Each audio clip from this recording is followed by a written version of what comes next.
तो ये एक ऐसा अमल है जिस अमल से रोकने के लिए तमाम अंबिया आए और सबसे आखिर में मोहम्मद रसूलुल्लाह सल्लल्लाहु अलैहि वसल्लम आए।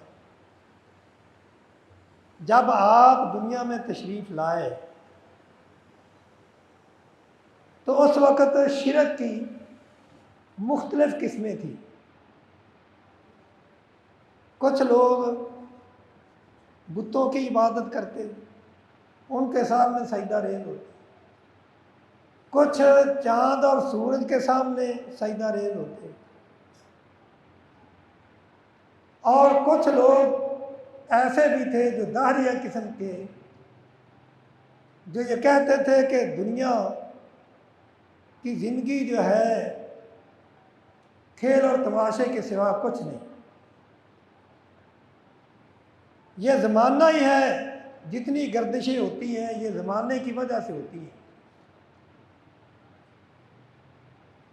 और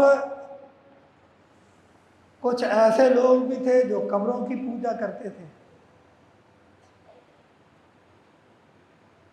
तो जब हम कुरान और हदीस का गहराई से मुताला करते हैं तो हमें ये बात वाज़ेह होती है कि जो काफिर थे